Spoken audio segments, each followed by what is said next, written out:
Hello बच्चों, अब हम करेंगे question number 17। An altitude of a triangle is 5/3 the length of the it's corresponding base.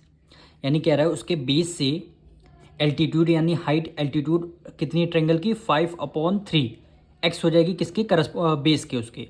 If the altitude be increase by 4 and the base decrease by 2, area of the triangle remains the same, find the base and the altitude of a triangle.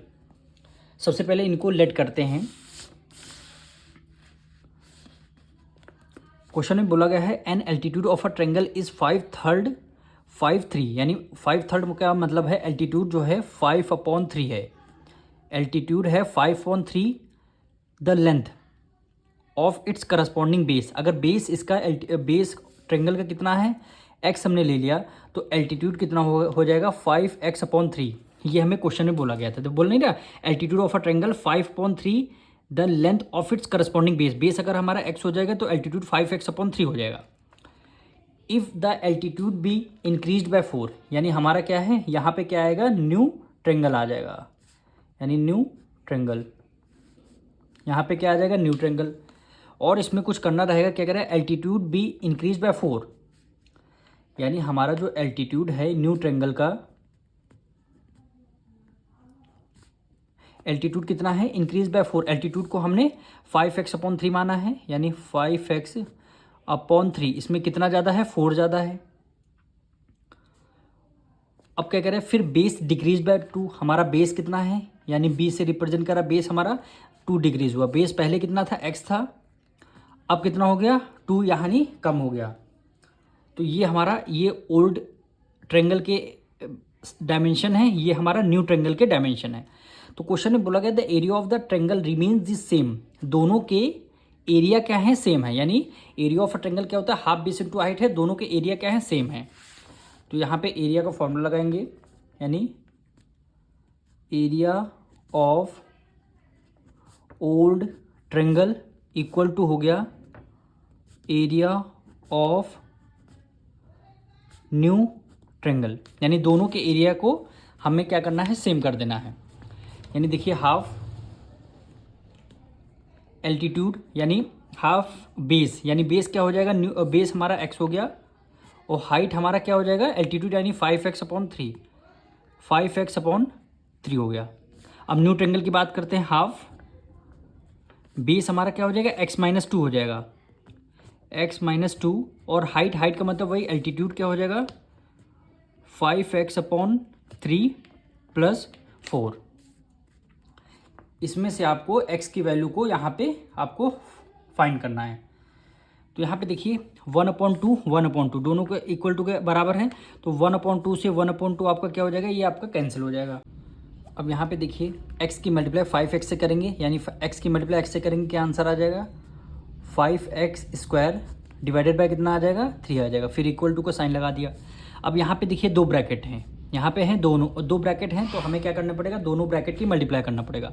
First bracket का हमने क्या लिया x लिया, as it is write down कर लिया। फिर second bracket को हमें यहाँ पे राइट डाउन करना पड़ेगा क्या कैसे, यानी 5x/3 + 4 हो गया।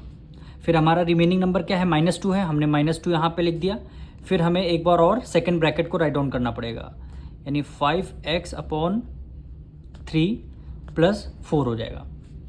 अब इसको हम एज इट इज़ यहाँ पे लिखेंगे 5x² डिवाइडेड बाय 3। अब देखिए x की मल्टीप्लाई 5x से करेंगे तो आंसर क्या आ जाएगा 5x²/3 आ गया, प्लस है प्लस का साइन लगेगा। 4 की मल्टीप्लाई x से करेंगे क्या आंसर आएगा 4x। अब यहाँ माइनस है माइनस कर दिया। 2 की मल्टीप्लाई 5 से करेंगे 5 2 = 10 x आएगा। डिवाइड कैसे कर दिया हमने 3 से हमने डिवाइड कर दिया।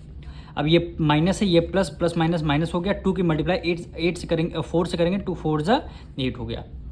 अब देखिए न्यूमरेटर इक्वल टू के दोनों तरफ 5x² है, तो 5x² थे 5x² ये दोनों आपका कैंसिल हो जाएगा। अब 8 उधर है माइनस में, इक्वल टू के इस तरफ आ जाएगा प्लस में आ जाएगा आपका, यानी 8 इधर प्लस में आ गया।